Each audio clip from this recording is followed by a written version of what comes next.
First question is from Georgie RX. What are the most effective abdominal exercises? All right. It depends what you mean by effective. So effective for stability, effective for performance, or effective for aesthetics. And by the way, when it comes to performance and stability, this is very individual because what one person may need to improve their performance or stability, another person may not benefit much from. For example, you could do exercises where you're stabilizing, and then there's other exercises that actually work the abdominals through flexion and extension.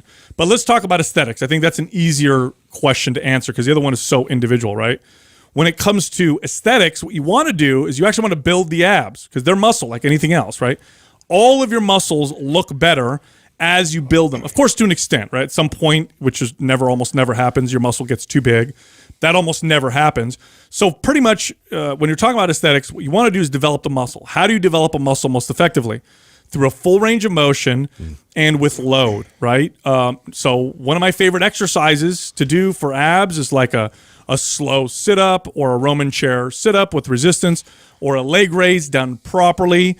All of those include a decent amount of resistance. You have to be able to do them properly, right, but they build the abs. That makes them more visible, gives you abs that you can see at higher body fat percentages. Well, I totally, would echo that. The first thing I want to point out, though, is to be able to make that connection and to be able to feel, your abs actually being involved more so than, say, hip flexors and really just going through the range of motion and going through these exercises without the proper intent and the proper mind-muscle connection. So to really take your time developing that strong recruitment process is massively essential for then loading that situation. Well, I couldn't agree more because the best ab exercise is no longer the best ab exercise if you cannot perform it correctly. Yeah. So that comes first. And believe it or not, a lot of people actually... Most people get it wrong. Yeah, are not connected to look at leg raises. How many people do you see do leg raises properly? Right. That's super, super rare. Yeah. We have to understand what the abs do, right? So the abs attach at the rib cage. So think of your rib cage, the bottom of the rib cage and the pelvis. And when they contract, it brings the pelvis closer to the rib cage. So literally it's rounding the lower back. What the abs don't do is bend you at the hips. So if I'm hanging and I just bend my legs, like this, if I just do a leg raise where my legs bend, that's hip flexors. Now, my abs are bracing and stabilizing, so I may also feel it in my abs, but I'm not working my abs through a full range of motion. In order to do a leg raise where you're working the abs, you don't just bring the legs up by bending at the hips. You actually rotate at the pelvis so that your low back starts to round, and then you bring the legs up. And so you're kind of doing this kind of reverse crunch with a long lever, right? With your legs extended. It's not, the abs don't bend you at the hips. And this is the problem. People think if they're bending forward or bringing their legs back, that's abs. Not true. That can be very much just hip flexors and no abs at all, or just to stabilize. So, I mean, going back to what Justin and you both said, I think that the prereq or the first thing is to get really good at it. So I love like a perfect setup and learning how to articulate every vertebrae, right? Like really slow and controlled. Like get that down really well with just your body weight. Then when you get that connection, you understand, oh, okay, this is how I'm supposed to be doing every ab exercise, right? Because that's what you gotta understand is that when you do that perfect setup and you try and roll the spine up off the ground like that, that's how every ab exercise should be performed, no matter whether you're in a machine or hanging or whatever. And then it doesn't take a lot of reps. No. It doesn't even take a lot of added weight. No. Like, it's really intense. Oh, it's your body weight is tough to do 10 reps like that. I mean, that's really, really tough. But then you get good at that, and then you load it. And I think that's probably one of the most underrated thing for abs. I think abs were taught. I mean, as a trainer, I did this. I taught abs, circuits. Yeah. And 20 bike abs and bicycles rotating. Because they can take a beating like that. But if you actually, and you'll feel them burn, right? And you'll feel the burning sensation. So you think, oh, they're working. I'll get sore from it.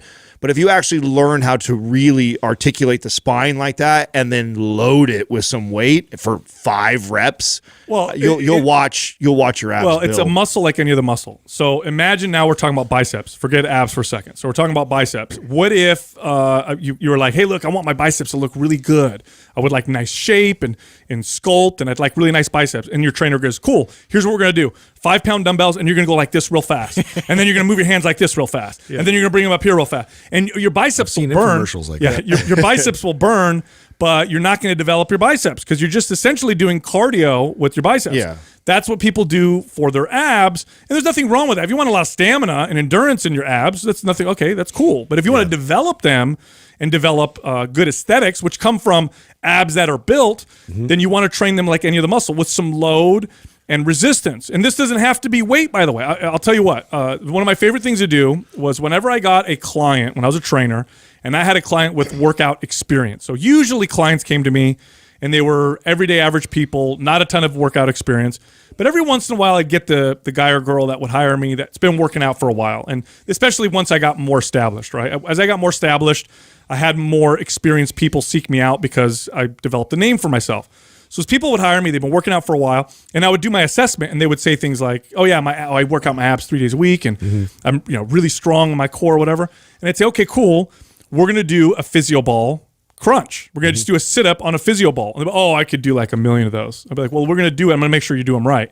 And then I put them in position, have them anchor their hips, push your hips up, wrap your back around the ball, slowly crunch over the ball, and they do 10. They wouldn't be able to do more than 10 because they never really trained through that full range of motion and really trained the abs the way that they need to be and they're worked. compensating the whole time. They don't even realize it. Yeah. So the thing with me too with abs is like I've really like cut almost like I mean it can get crazy with how many different types of exercises are out there that people promote, but really I have like 3 maybe like go-tos, and it's like you mentioned with the perfect sit-up, it's a decline sit-up, and then it's like hanging raises, and that's about it. Yeah, I like the ab wheel, which is very hard to do properly. Very hard to do properly. By the way, we carry those now at our store. Didn't you just do a Friday fitness tip on that? I did. So I think, what is it, mindpumpstore.com? Is that it? Okay, so we have them now, but my ab wheels will build your abs if you can do them properly. It takes a while to get to do them properly, but that's one of my favorites. I love active planks.